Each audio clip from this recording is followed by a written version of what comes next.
Lantas bagaimana dengan wanita? Apakah wanita disyariatkan untuk azan? Kalau di masjid tentunya tidak boleh ya, karena suara wanita asalnya tidak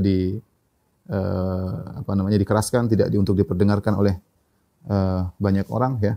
Suara wanita tidak diperdengarkan di hadapan banyak orang ya. Tetapi bagaimana jika mereka sholat di rumah bareng-bareng ya? Cuma wanita-wanita saja di situ ya. Apakah boleh seorang wanita azan dan iqamat untuk mereka sendiri? Maka yang benar bahwasanya wanita tidak ada azan bagi mereka dan tidak ada iqamah bagi mereka. Dan ini menurut pendapat jumhur ulama ya. Kalau ada wanita yang azan meskipun di antara mereka, maka ini menyelisih sunnah. Sebagaimana dalam hadis ya, dari dalam Sunan Al-Kubra ya, dari hadis Asma binti Abi Bakar,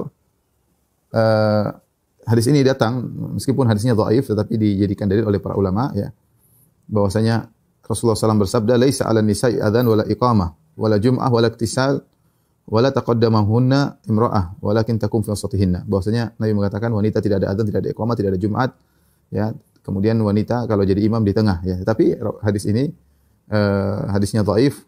Ada perawi bernama Al-Hakam bin Abdullah dan dia adalah rawi yang dhaif. Tetapi maknanya diambil oleh para ulama. Demikian juga dalam satu hadis riwayat Imam Ahmad dan Abu Dawud dari Ummu Waraqah Al-Ansariyah, anna Rasulullah SAW ja'ala laha mu'adzinan yu'adzinu laha wa amaraha an ta'umma ahla dariha.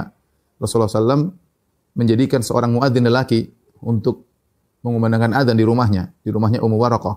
Dan Ummu Waraqah kemudian jadi imam di antara ahlul baitnya, di antara keluarganya ya. Dan ini menunjukkan bahwasanya muadzin kalau ada di rumah pun laki-laki, misalnya jauh dari masjid, kemudian mereka ingin sholat di antara mereka, maka kalau ada anak laki-laki yang mengumandangkan azan silakan, tapi kalau wanita tidak mengumandangkan azan. Ini yang difatwakan oleh para sahabat. Ibnu Umar berkata, "Laisa 'alan nisa adzanun wala iqamah." Kata Ibnu Umar, tidak ada bagi wanita azan maupun iqamat. Kemudian juga Aisyah radhiyallahu anha pernah berkata, "Kunna nusalli bi ghairi iqamah." Kami salat para wanita tanpa iqamat ya. Kemudian juga dari Anas bin Malik radhiyallahu taala anhu ditanya, "Hal 'alan nisa'i adzanun wa iqamah?" Apakah wanita ada adzan dan iqamat? Qala, "La wa in fa'alna fa huwa dzikrun." Tidak ada adzan, tidak ada iqamat. Kalaupun mereka lakukan maka itu hanya sekedar zikir. Dari sini kita tahu bahwasanya tidak ada adzan dan iqamat bagi wanita karena asalnya wanita tidak mengangkat suara, tidak berteriak-teriak, apalagi dengan memerdukan suaranya, dan wanita dilarang untuk mendayu-dayukan suaranya. Fala takhdha'na bil qaul fayatma alladhi fi qalbihi marad. Bahwasanya wanita tidak boleh mendayu-dayukan suaranya, maka akan timbul orang yang berpenyakit akan condong kepadanya. Dan kita tahu bahwasanya kalau dia mengumandangkan adzan apalagi dengar oleh para laki, maka ini permasalahan ya.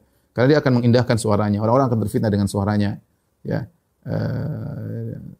Demikian juga saya ingatkan kepada wanita-wanita yang tadarusan kemudian dengan mikrofon di masjid, ini juga tidak dianjurkan dia. Kalau dia mau tadarusan di antara mereka tidak jadi masalah. Nah, demikian juga jika wanita di antara mereka sendiri di rumah, mereka juga tidak dianjurkan untuk azan karena azan ada mengangkat suara dan wanita tabiatnya tidak demikian, tidak perlu mengangkat suara. Tapi kalau iqamat, dia ingin iqamat boleh-boleh saja ya. Kalau azan enggak ya. Kenapa? Karena ada dari Jabir bin Abdullah fatwa sebagian sahabat ya, sebagaimana diriwayatkan oleh Ibnu Abi Syaibah dalam Musannaf. Dia ditanya, "Tuqimul mar'atu, apakah boleh wanita untuk iqamat?" Maka dia mengatakan, "Tuqimul mar'atu insya'at." Ya, tuqimul mar'atu insya'at. Kalau wanita ingin iqamat silakan. Silakan ya.